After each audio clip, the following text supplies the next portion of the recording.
Jess, can I maybe just give a quick comment, and then Eric, if you could maybe then give some detail, but let's just think about for a moment different styles, and maybe as an example, let's just look at 3 styles of recommenders. The one is when you have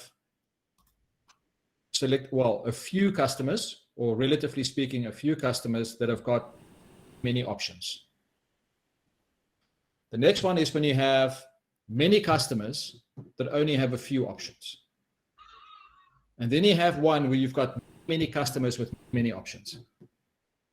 So if you look at the first one and you've got a few customers with many options, it's typically when you have like specialized retail, or anything that's got to do with, if you had to go buy like 3D printers or whatever it might be, or whatever it might be. So that means that there could be a few hundred options to buy, but that the market is fairly selective or fairly small. The recommender has to then understand a lot more about the product preferences than what it would about the customer itself, because the customer might only ever come in once to buy something and never buy it again, especially if you had to think of like many options where the price is fairly high.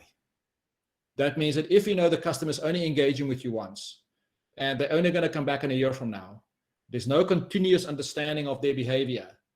It's very different than if you had to think of, let's just have a look at banking, telcos, insurance, or anything in the kind of financial services sector for a moment.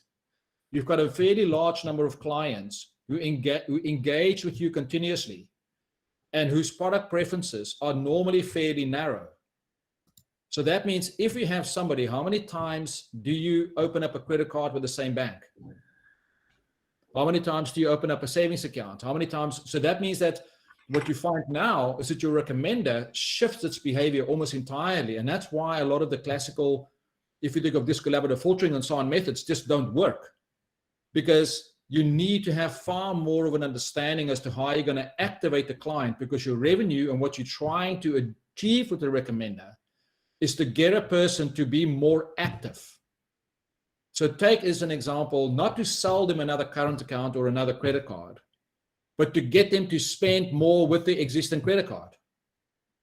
So that's why you then go for an approach that will be customer-driven model, like the one Eric showed now, that's got messages, and you might then have a multi-stacked approach from a recommender point of view to say, I want to determine your mood before I recommend for you to go buy something. So if your mood's not right, should I recommend for you to go to the spa, or should I recommend for you to go buy food? You know what I mean? So that means that continuous engagement then changes how you then engage. If we then have many to many, that's the Spotify scenario.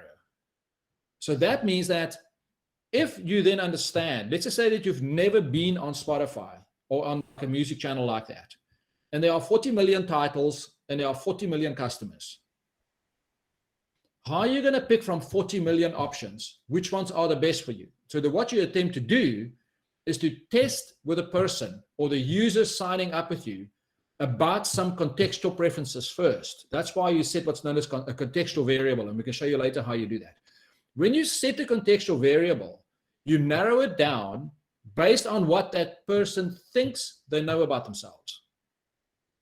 But as you know, in computational social science, we've now proven over and over again what people say and what they do have got nothing to do with each other.